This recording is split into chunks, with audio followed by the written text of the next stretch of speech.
Nakaranas din ng panghaharas ang tatlong barkong bahagi ng humanitarian and support mission sa Scarborough Shoal. Sa gitna niyan, natuklasan ng BIFAR na muling ibinalik ng China ang mga floating barrier nila na tinanggal po ng Pilipinas noon, lalo't delikado. Diyan naman tumutok si June Veneracion. Malalaking alon ang sumalubong sa amin habang papalapit sa Scarborough Shoal umaga nitong Sabado. Pero wala yan kumpara sa mga kakaharapin pang hamon ng Humanitarian and Supply Mission ng BIFAR o Bureau of Fisheries and Aquatic Resources habang papalapit sa Scarborough Shoal. Tatlong barko ng BIFAR ang kasama sa misyon, ang BRP Dato Bangkaw, Dato Sanday at Dato Tamblot, para magdala ng krudo at iba pang tulong para sa mga mangingisdang Pinoy. Nasa 17 nautical miles mula sa Scarborough nang magparamdam ang mga barko ng China Coast Guard. Bumuntot, gumilid, at humarang. Sa radyo, mayat-maya na ang pasok ng babala. Hindi lang mga puting barko ng China ang nangaharas, pati mga Chinese militia vessel. Dahan-dahang dinikita ng BRP Dato Bangkaw.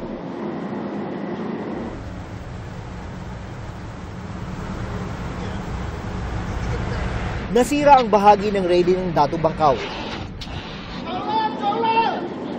Nagpalipad ng eroplano ang BIFAR. Pero hindi lang tensyon sa baba ang nakita, kundi pati floating barrier sa bunganga ng bahura na ibinalik na naman pala ng China. Noong Setyembre, pinatanggal na ito ni Pangulong Bongbong Marcos. Pasado alas 9 ng umaga, nang magsimulang paganahin ng China Coast Guard ang kanilang water cannon. Malapit na kami sa bunganga ng Scarborough Shoal at ito ay bumubuga na ang water cannon ng China Coast Guard para harangin itong Bureau of Fisheries and Aquatic Resources. Pero nang tumagal, diretso na ang buga.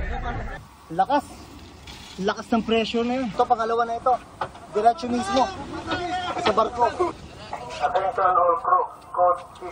Hindi bababa sa 8 beses binomba ng water cannon ang mga barko ng BIFAR. Nayupi ang bahagi ng radar ng BRP Dato Bangkaw. Ito yung pinaka-challenging. Nakita naman kung gaano katagal yung standoff. Mas aggressive sila, no? Dati shadowing, dangerous maneuvering. Yun ang ginagawa sa barko natin. And then, pag nalagpasan na natin yung dati, okay na yun. Pero ngayon, di talaga tayo tinatantanan, no? Hanggat makakagit-git, gigit-gitin talaga nila.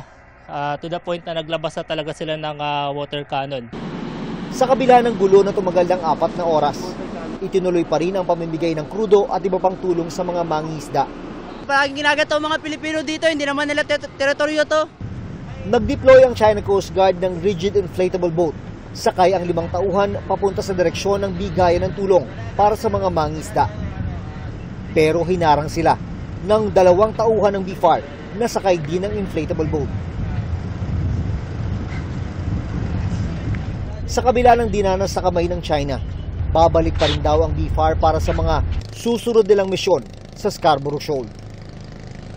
Para sa GMA Integrated News, June Veneracion, nakatutok, 24 oras.